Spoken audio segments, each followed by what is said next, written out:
Welcome to the Garrison Douglas Show. I'm Garrison Douglas. Reparations. It's the gift you give your girlfriend after she fell into the toilet in the middle of the night because you forgot to put the seat down. It takes like 2 seconds, dude. Really? But reparations in America have meant something much bigger and larger. It's a payment for past national sins like slavery, Native American genocide, and other national crimes. It's not a new concept. However, the idea of reparations has continually popped up throughout American history. The first of which was the 40 acres and a mule for free slaves in 1865, which was approved by Abraham Lincoln after the Civil War. 40 acres and a mule is part of Special Field Orders Number 15. A promise made by the United States government for agrarian reform to aid formerly enslaved black farmers. Approved by Lincoln, the field orders were written by Union General William Sherman in January of 1865 and specifically allotted each family a plot of land no larger than 40 acres. Sherman later ordered the Army to lend mules for the agrarian reform effort.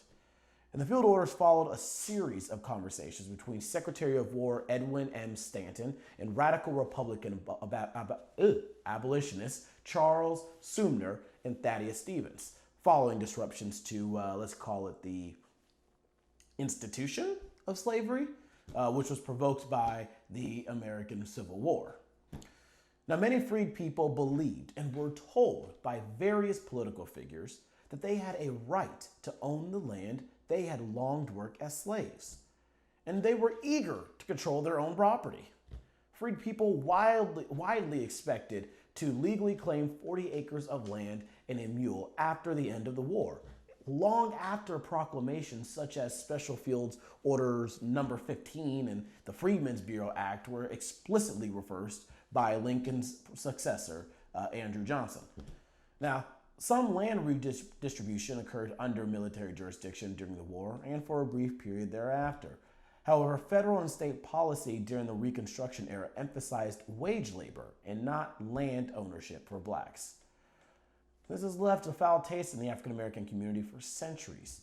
And in the midst of every conversation surrounding civil rights, 40 acres and a mule has always been brought back into the forefront. However, the last couple of decades, reparation had been something only discussed by radicals. But now it's different.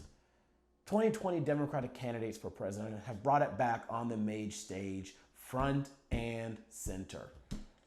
And Democrats in Congress held the first ever congressional hearing on reparations. Now, because it's once again on the front stage, this means, of course, that everyone and their mothers are giving their 2 cents about the issue. And I want to be absolutely clear. America is not in a place right now where we can actually handle this conversation. History in America up until the last 60 years or so had a lot to do with race. And so we can't look at history with color blinders and without understanding of everyone's historical background and expect that we are going to have a rational discussion. Now, look, my grandparents, who are alive, healthy, still working, and as spry as ever, grew up with the Green Book. Now, if you don't know what the Green Book is, then that is the first example of why we aren't ready for this conversation.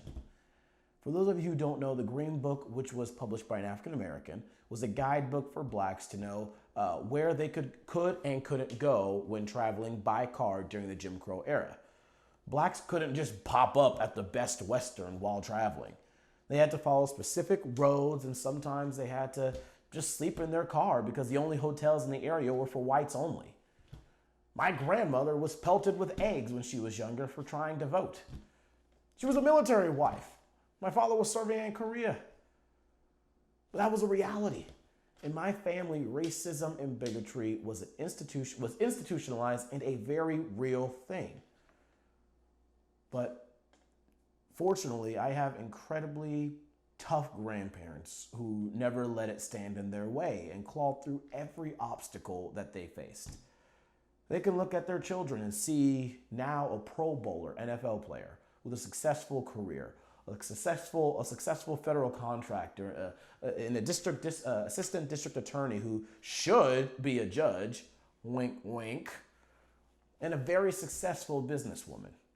And every one of their children raised even stronger grandchildren who have never looked at the world as a place that they couldn't conquer.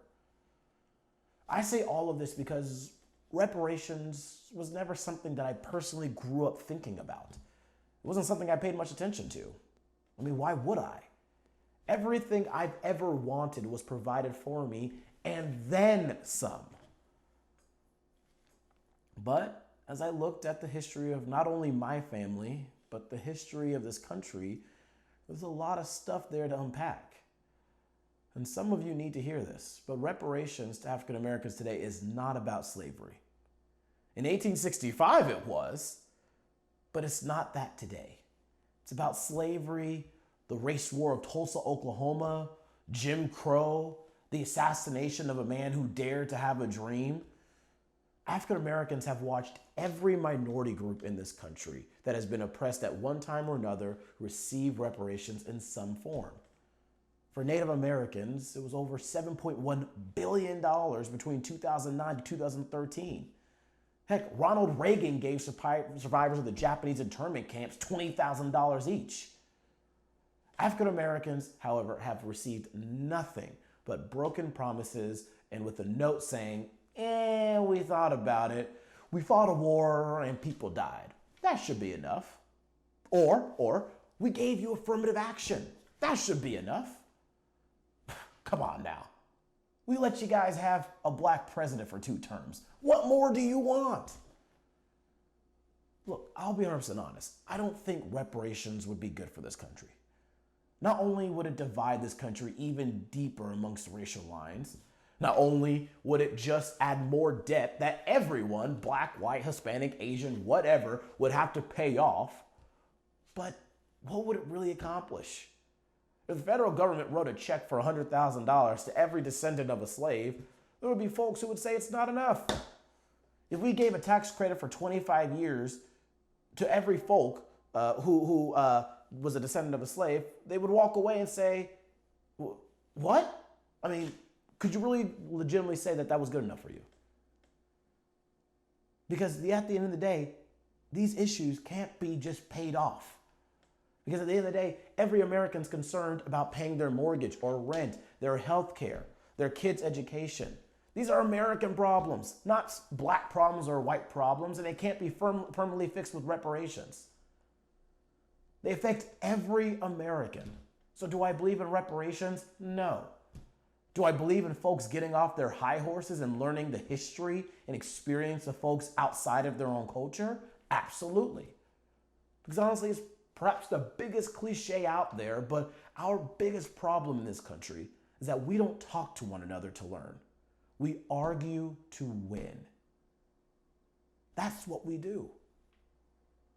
I want to encourage every person to, it's not simply about sitting in front of a person of a different race and talking, getting engaged and saying, hey, what's going on in your life right now and learning what's going on day to day. It's not about that. That is a great first step because that's what's going to open the door to us being able to have these conversations.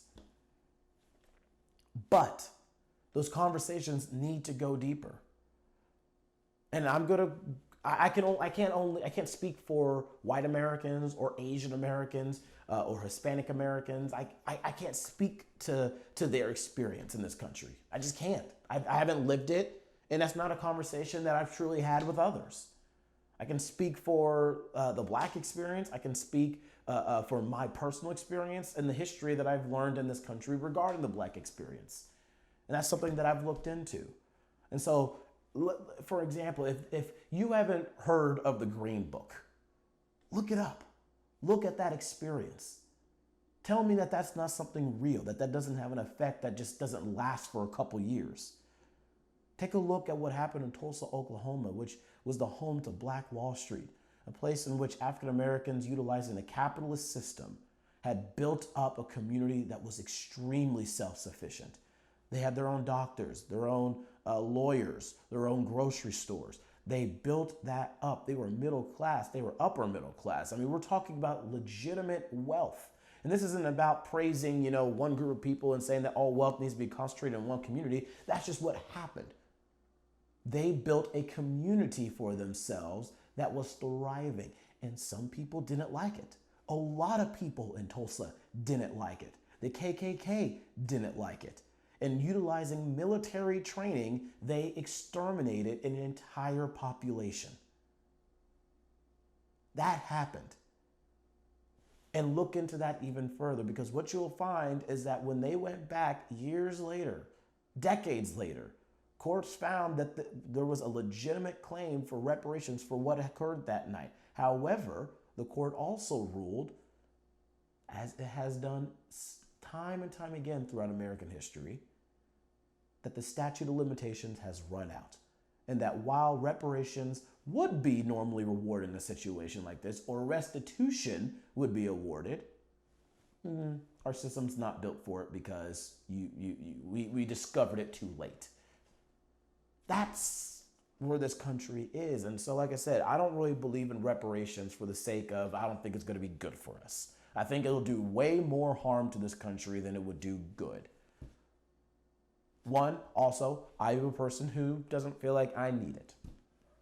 Now, if the check arrived in my mail, I would cash it. But I'm not going to go before Congress. I'm not going to go from room to room. And I'm definitely not going to stand out in the street saying that I am as disadvantaged as, I'm super disadvantaged and that I need reparations to make up for the fact that I'm disadvantaged. Or I'm not thinking about that. That's not something that I'm concerned with at this moment. Because I understand why this conversation has come back up. And right now, this conversation's come back up as a political ploy for Democratic candidates to make themselves seem like they're hip.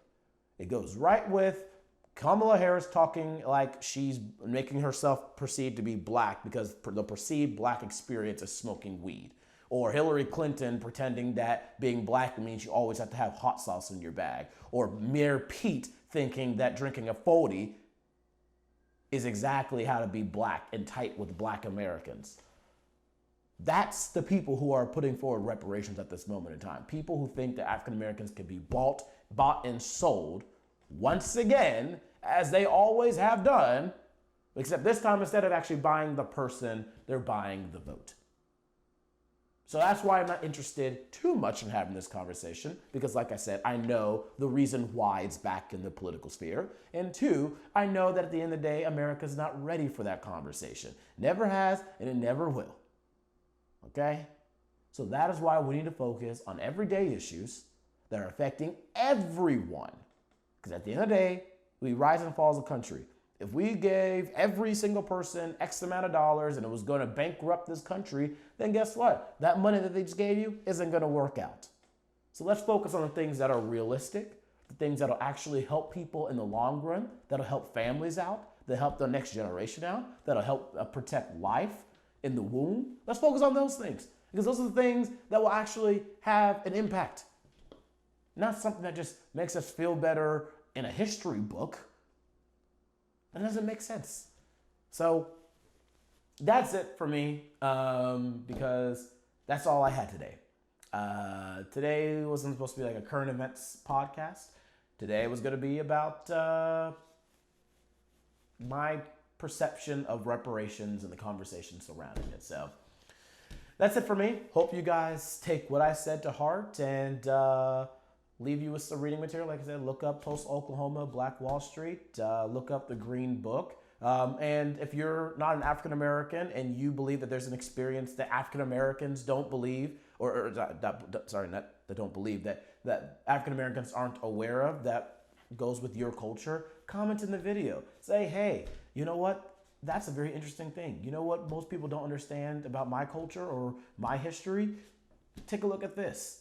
That's how we begin this conversation. And I hope you guys get involved in that. So anyways, have a good night. I'll see you guys in a couple weeks.